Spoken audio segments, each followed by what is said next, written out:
In this video, the dirty tricks that estate agents play. Marketing material that you do not own.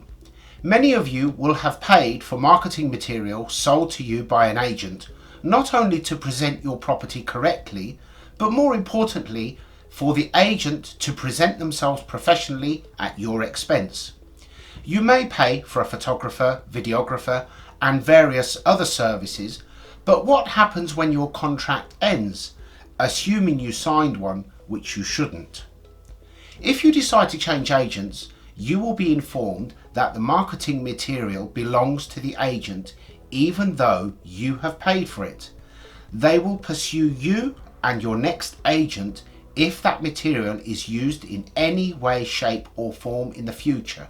So what should you do? There are agents who ask for a marketing contribution, upwards of £1,000.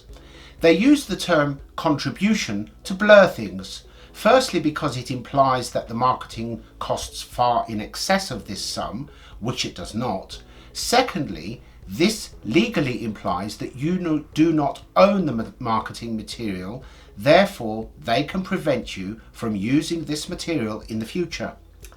If you change agents, this may put you in a position of having to pay for marketing again. There is every reason to have professional photography and videography to market your home, but you should not be paying for a service which is more about projecting the image and the brand of the agent rather than your property. If you are going to pay for marketing, make it conditional in writing that you should you do so, the marketing material will be yours in its entirety without encumbrance, and that you will be free to use it in the future should you change agents. You should also insist that you are provided with copies of all marketing material, edited but unbranded. If they do not accept, then you will not go with them. Why should you have to pay large sums to advertise the agent?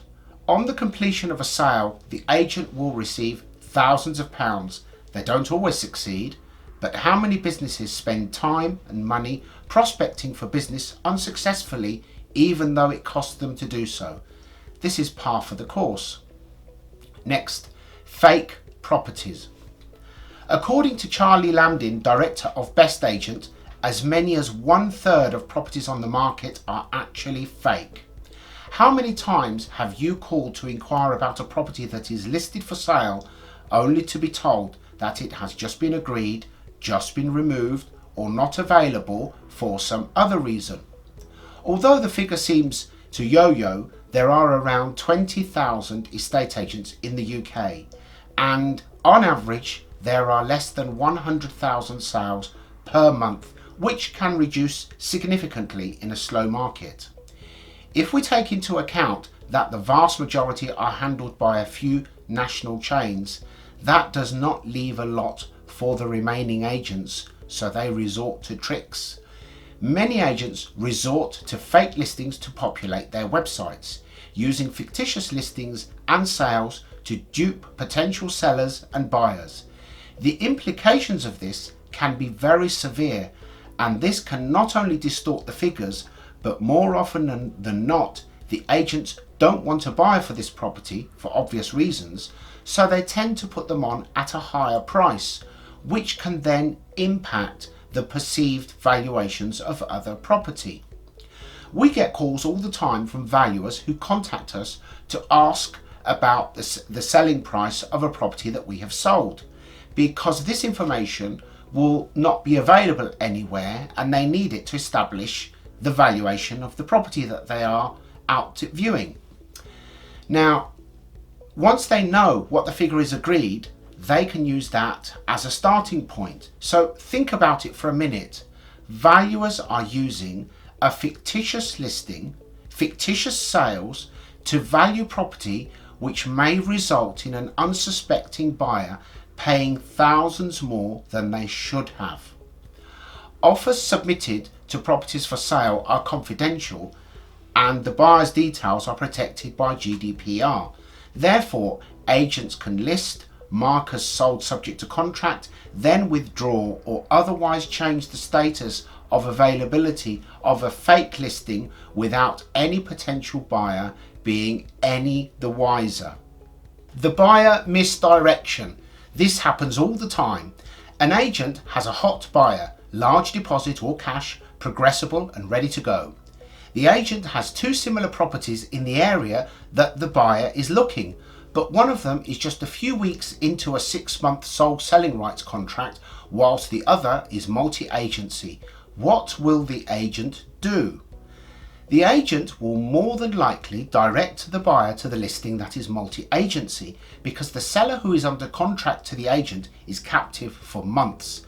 Therefore, the agent will do everything possible to detract the buyer's interest in the former property, either by implying that there is already an offer under consideration, a potential offer, or any other reason that will sway the buyer towards the other property. This will generate a sale for the agent on a listing that could have been lost at any time. Then, once the sale is tied up, the agent can then move on to the other listing, which that cannot go anywhere for a long time, thereby ensuring or at least increasing the chances of securing a sale for both. Had the agent not done this, the buyer may have bought the sole selling rights property, leaving the multi-agency property available for other agents to sell. The strategic overpricing. An agent has a property for sale at £500,000 which is nearing the end of its contract. They are requested to conduct a valuation on a similar property in the area, which they then overvalue, possibly by a significant amount, using an entire profusion of figures to make their argument.